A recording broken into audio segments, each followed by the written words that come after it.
विद्यार्थी मित्रांनो, नमो नमः. 10वी कक्षा विषय संस्कृतम यामधील काल आपण पहिला पाठ पाहिला होता. आद्य कृषकः पृथुवैन्यः या पाठातील पुढील भाग आज आपण या ठिकाणी पाहणार आहोत. सर्वप्रथम प्रस्तावना पाहिली की ही कथा ऋग्वेद या ग्रंथातून घेण्यात आलेली आहे. पृथुवैनी नावाचा एक प्रजाहितदक्ष असा राजा होता. त्यांनी शेतीविषयक कार्यामध्ये संशोधन केले आणि वेगवेगळ्या प्रकारचा विकास केला. त्याने तो एक प्रथम शेतकरी मानला जातो, म्हणून पृथ्वीला पृथ्वी हे नाव पृथू या राजावरून पडले असे म्हणतात. प्रत्यक्ष पाठाला पाहत असताना पहिल्या उतार्यामध्ये आपण अशा प्रकारे पाहिलो की पृथुवैन्य हा राजा प्रयाग या ठिकाणी त्याची राजधानी होती.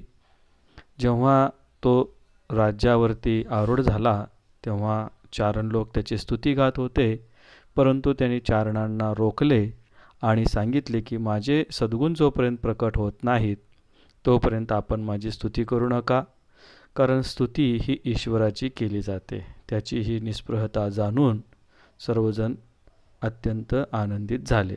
घटनाक्रमानुसार वाक्ये पुन्हा लिहा. यासाठी घटना काळजीपूर्वक समजून घ्या. पहिली कोणती घटना घडली, त्यानंतर कोणती घटना, म्हणजे आपल्याला ती वाक्ये पुन्हा लिहिता येतील. एकदा पृथुराजा आपल्या राज्यामध्ये फिरत असताना त्याला त्याची प्रजा कशा प्रकारची दिसली त्याची 4 विशेषणं आहेत. की ती प्रजा अतिशय कृशाः, अशक्ताः, पशुवत जीवंती आणि 4थं विशेषण आहे निकृष्टान्नम खाद्यन्ति. कृश होती, अशक्त होती, पशुप्रमाणे जगत होती आणि निकृष्ट अन्न खात होती. हे पाहून राजा चिंतातूर झाला. तेव्हा पुरोहित त्याला म्हणाले की धडधाकट होण्यासाठी धनधान्य इत्यादी वस्तू महत्त्वाच्या आहेत, पण त्या सर्व धनधान्य इत्यादी वस्तू पृथ्वीच्या पोटामध्येच आहेत आणि ते मिळवण्यासाठी आपल्याला प्रयत्न केले पाहिजे. या उतार्यामध्ये दृष्ट्वा हे त्वांतव्य आहे आणि प्राप्तुम याच्यामध्ये तुमंत प्रत्यय लागलेला आहे. आणि शेवटचं क्रियापद आपल्याला दिसतं आहे यतस्व, म्हणजे प्रयत्न कर. लकारम लिखत यासाठी लोट लकार आज्ञा दिलेली आहे. तेव्हा तो पृथुराजा काय करतो तर पहा, पुढील उतार्यामध्ये आपण शिकलो की तेव्हा पृथुराजा धनुष्यबाण उगारतो. तितक्यात भूमी स्त्रीरूप धारण करून त्याच्यासमोर प्रगट होते आणि म्हणते की हे राजा, तुझे वडील वेन राजा एक दुःशासक होते. चोर आणि लुटेरूंच्या भीतीने मी संपूर्ण धनधान्य, फळं, फुलं इत्यादी माझ्या पोटामध्ये ठेवलेली आहेत. पण तू एक प्रजाहित दक्ष राजा आहेस. जर तू प्रयत्नपूर्वक शेतीची कार्य केलास तर मी प्रसन्न होईन आणि हे धनुष्य तू सोडून दे. त्यासाठी तू खनित्राणी हलान कुदलकान लवित्राणी च हस्ते गृहीत्वा, म्हणजे खोरे, कुदळ, खुरपे ह्या सर्व वस्तू हातामध्ये घेऊन प्रजेसोबत तू कृषी कार्य कर. कृषी साधनानी या उतार्यामध्ये शेतीची साधने आलेली आहेत. कोणकोणते? खनित्राणी, हलान, कुद्दलकान आणि लवित्राणी. तसेच या उतार्यामध्ये धृत्वा आणि गृहीत्वा ह्या अशा प्रकारची 2 त्वांत अव्यये आलेली आहेत. त्याचप्रमाणे त्वम प्रयत्नेन कृषी कार्यम करोषी. करोषी या ठिकाणी त्वमच्या ऐवजी भवान वापरला तर काय येईल? भवान प्रयत्नेन कृषी कार्यम करोति. आणि शेवटचा शब्द दिसतोय पहा, कुरु. कुरु म्हणजे कर, आज्ञा दिलेली आहे, त्यामुळे लकारम लिखत म्हणजे लोट लकार आहे. तसंच खालून दुसऱ्या ओळीला अतः धनुः त्यज, त्यज याच्यामध्ये पण सोडून दे आज्ञा दिलेली आहे, त्यामुळे हा देखील लोट लकारम. आणि त्यापूर्वीचे एक वाक्य आहे पहा, अहम प्रसन्ना भविष्यामी. भविष्यामी लकारम लिखत. कोणतं लकार येईल ते? भविष्यकाळ असल्यामुळे नृट लकार हे भविष्यकाळी आहे. तसंच उतार्याच्या वरून 2 नंबरची ओळ पहा, स्त्रीरूपम धृत्वा तस्य पुरतः प्रकटिता अभवत अवदत. ही 2 क्रियापद आहेत पहा. अभवत आणि अवदत ही दोन क्रियापदं देखील प्रथम भूतकाळी आहेत. त्यामुळे लकारम लिखतमध्ये लंग लकार आहे. अशा प्रकारे आपण पाहिलेलं आहे. आता येथून पुढे विस्ताराने आपण हळूहळू पाहूया. मग काय झालं पहा. भूमातुः उपदेशं मनसि निधाय पृथुवैन्यः नदीनां मार्गम् अवरुद्ध्य कृषिकार्यार्थं जलस्य उपयोगम अकरोत. काय वाक्य आहे पहा. भूमातुः भूमातेचा उपदेश मनसी निधाय मनात ठेवून पृथुवैन्य या राजाने नदीनां मार्गम नदींचा मार्ग अवरुद्ध्य अडवून शब्दार्थ पहा अवरुद्ध्य अडवून कृषिकार्यार्थम शेतीच्या कामासाठी जलस्य उपयोगम अकरोत पाण्याचा वापर केला. पहिली घटना काय केलं. पहिलं काम त्यानं काय केलं. पहिलं काम त्याने असे केलं की नदीचा जो प्रवाह आहे त्याला अडवलं आणि शेतीच्या कामासाठी पाण्याचा वापर केला. म्हणजे बंधारे घातले, धरण बांधले. हे त्यांनी पहिलं काम केलं. या वाक्यामध्ये निधाय शब्द सापडला का पहा. निधाय आणि अवरुद्ध्य ही दोन शब्द लबंत अव्यये आहेत. जर हा उतारा दिला तर त्या उताराच्या खाली नियमाने हाच प्रश्न विचारला जाईल. गद्यांशे आगते द्वे लबंत अव्यये चिनुत. दोन लबंत अव्यये निवडा. तर कोणते दोन लबंत अव्यय आहेत. एक आहे निधाय आणि दुसरं आहे अवरुद्ध्य. निधाय म्हणजे ठेवून आणि अवरुद्ध्य म्हणजे अडवून. दुसरं काम त्यानं काय केलं मग. वृष्टी जलसंचयम कृत्वा जलव्यवस्थापनम अकरोत. वृष्टी म्हणजे पाऊस. पावसाचे पाणी साठवून जलव्यवस्थापन केले. पाण्याचं व्यवस्थित उपयोग करण्याची पद्धत अवलंबली. यामध्ये कृत्वा हे त्वांत अव्यय आहे आणि अकरोत प्रथम भूतकाळ लंग लकार आहे. पुढे भूमीम उर्वरतमाम कर्तुम प्रायतत. तिसरं काम काय केलं. जमिनीला उर्वरतमाम म्हणजे भुसभुशीत कर्तुम करण्यासाठी प्रायतत प्रयत्न केले. शेतामध्ये आपण पाहतो शेंगा किंवा सोयाबीन ज्वारी गहू पेरायचं असेल तर पहिल्यांदा काय करावं लागेल. जमिनीला भुसभुशीत करून घ्यावं लागेल नांगर इत्यादी मारून. म्हणून त्याने ते प्रयत्न केले. या ठिकाणी कर्तुम हे कोणतं रूप आहे. तुम प्रत्यय लागलेला आहे त्यामुळं हे तुमंत अव्यय आहे. तदनंतरम तस्मिन् क्षेत्रे जनाः धान्यबीजानि अवपन. त्यानंतर त्या शेतात लोकांनी धान्याची बिये पेरली. अवपन म्हणजे पेरणे.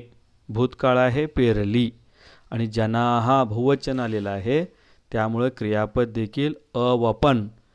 त ताम अन प्रथम भूतकाळचं प्रत्यय कुठलं लागलेलं आहे.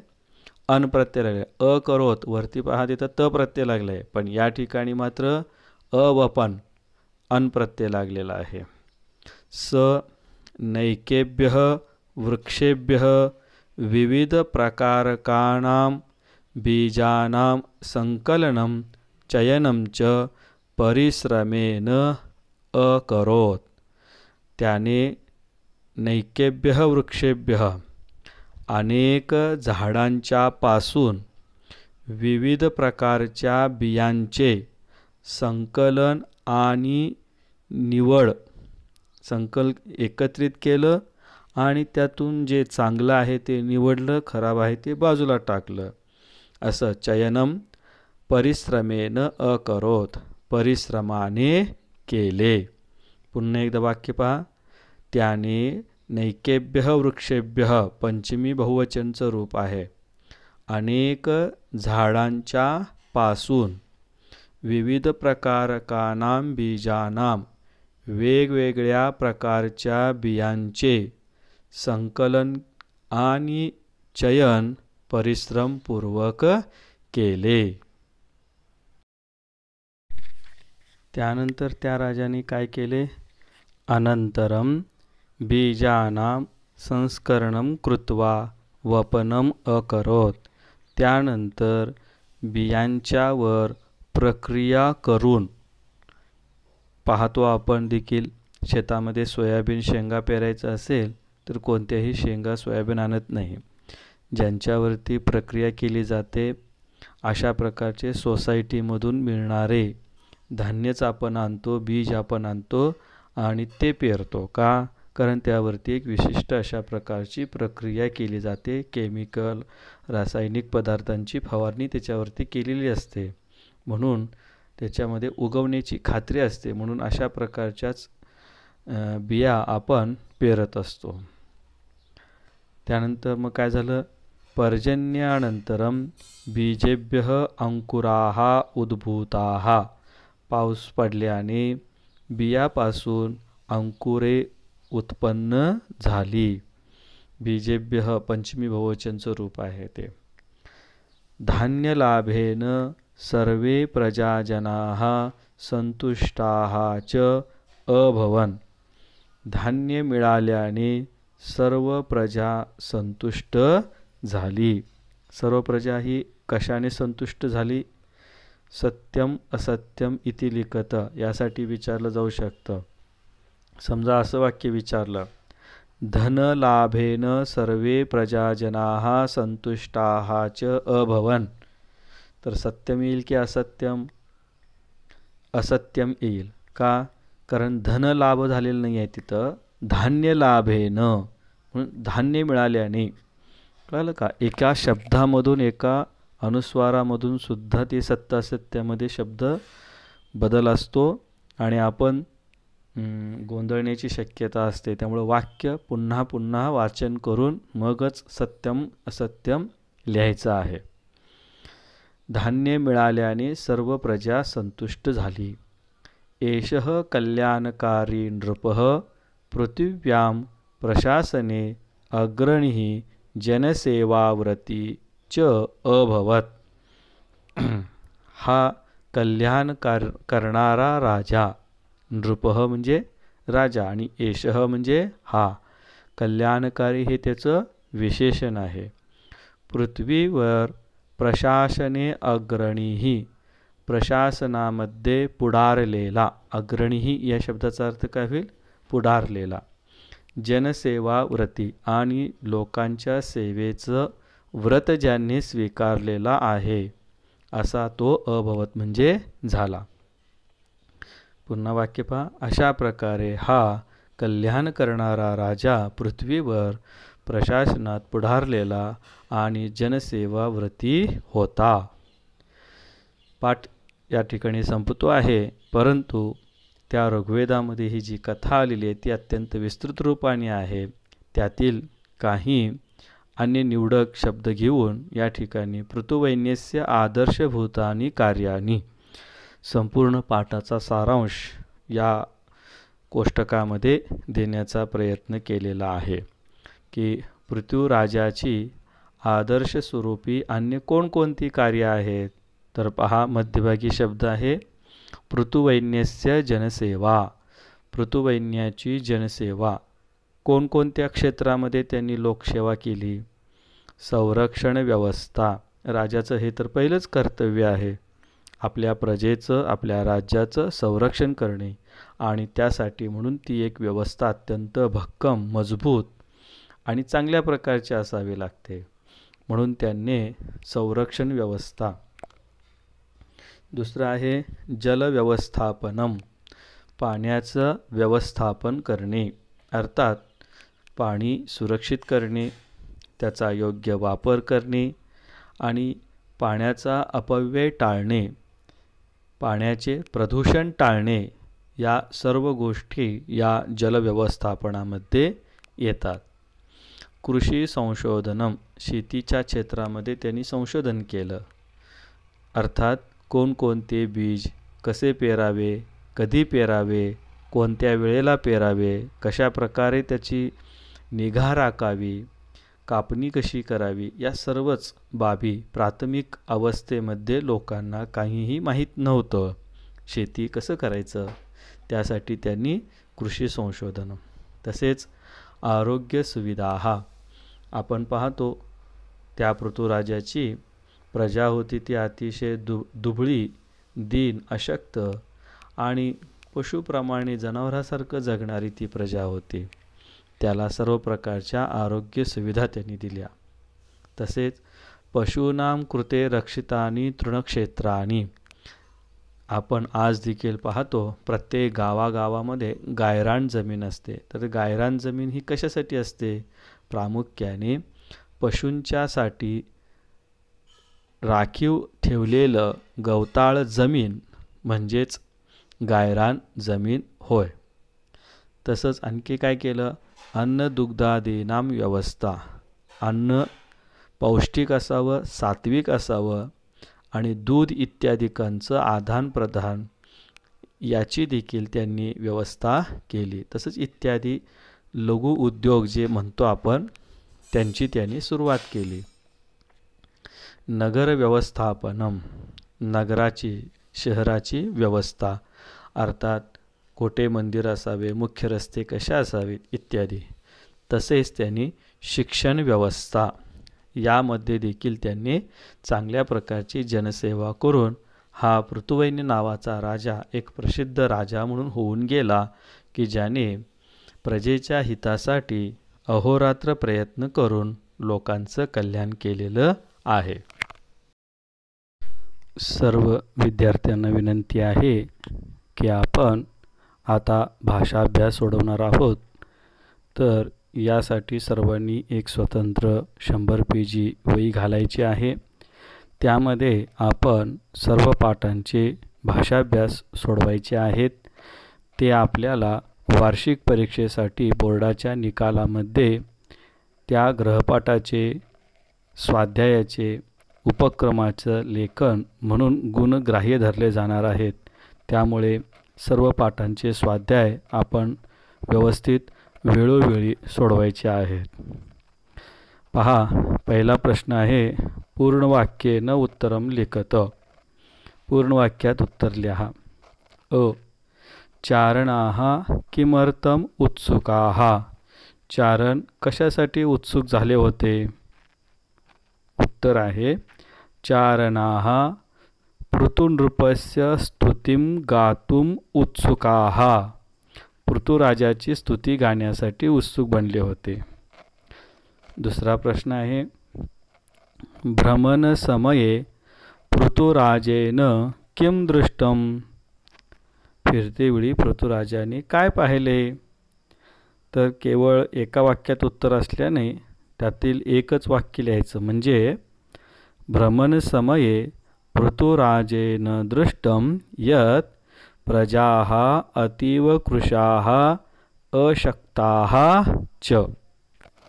इतकंच उत्तर पुरेसं आहे. अन्य पुढची वाक्य आवश्यक नाहीत.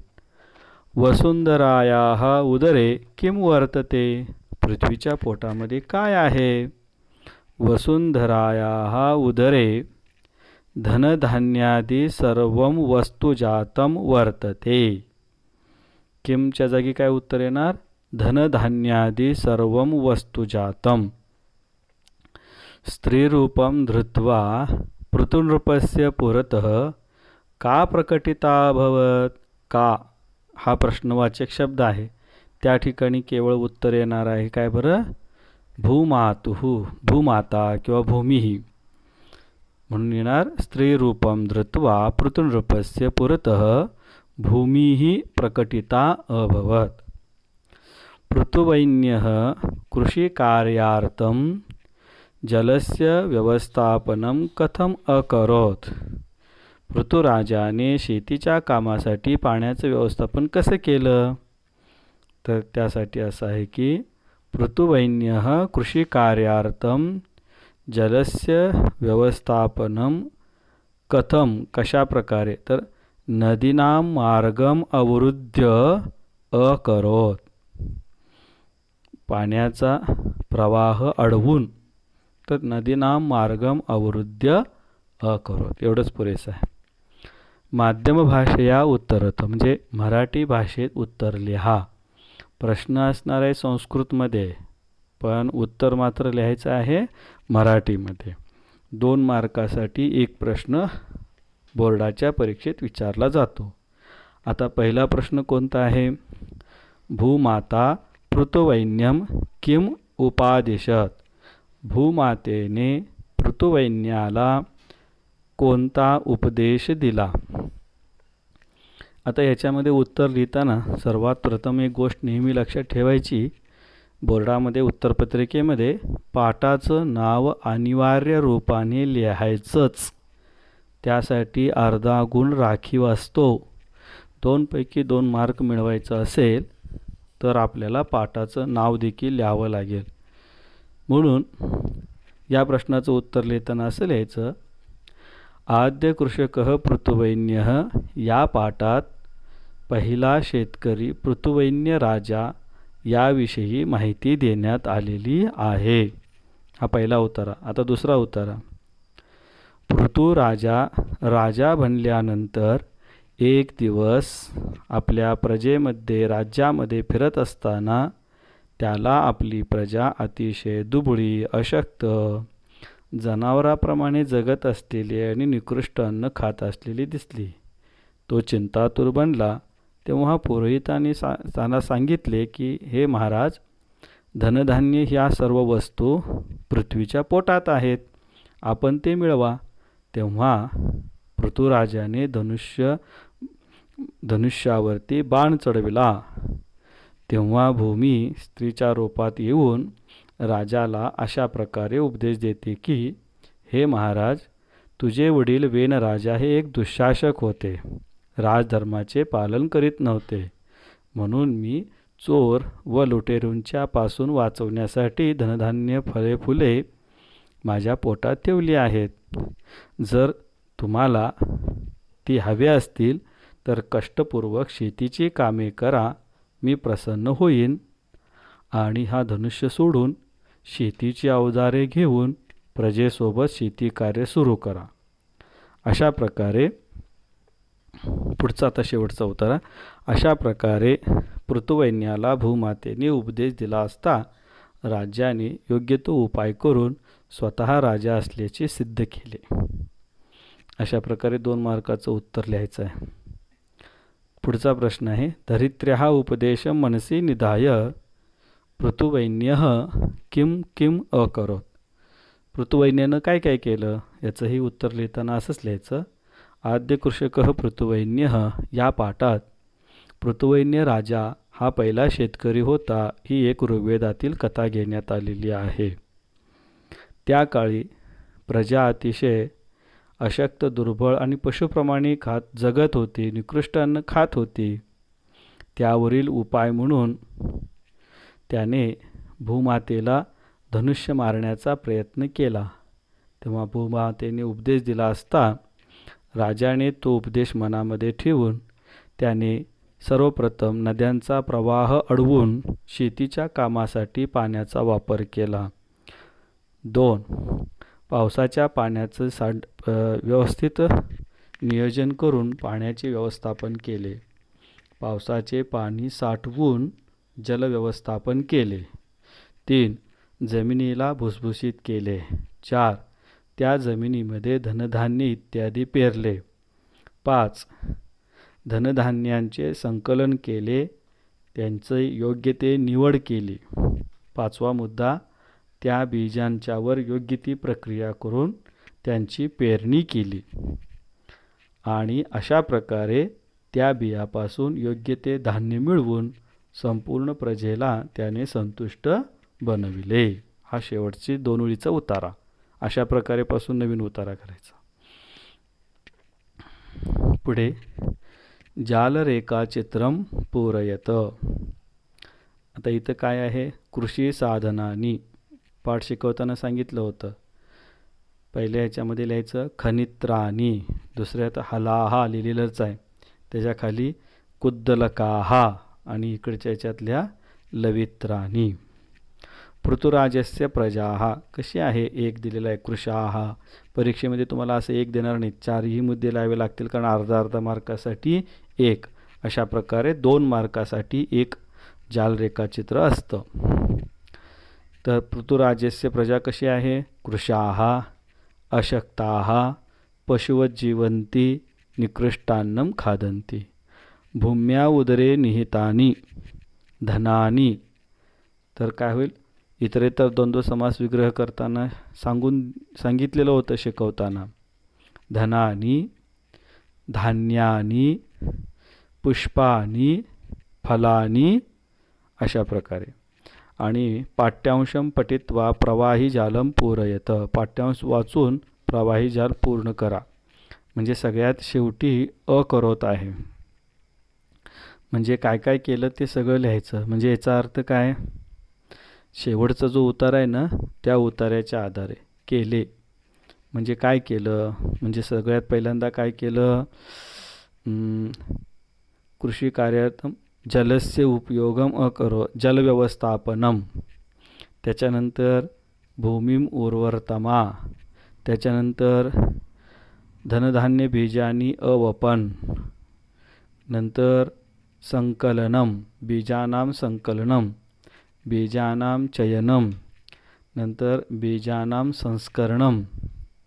अशा प्रकारे अकरोत. 4 गोष्टी कोणकोणत्या आहेत, जलस्य उपयोगम, त्याच्यानंतर जलव्यवस्थापनम, त्याच्यानंतर धान्य बीजानी अवपन, संकलनम चयनम अकरोत आणि संस्करणम अकरोत. अशा प्रकारे या गोष्टी घ्यायच्या आहेत. अशा प्रकारे हा आपला पाठ स्वाध्याय या ठिकाणी पूर्ण होतोय. पुढील स्वाध्याय आपण स्वतः सोडवायचा आहे.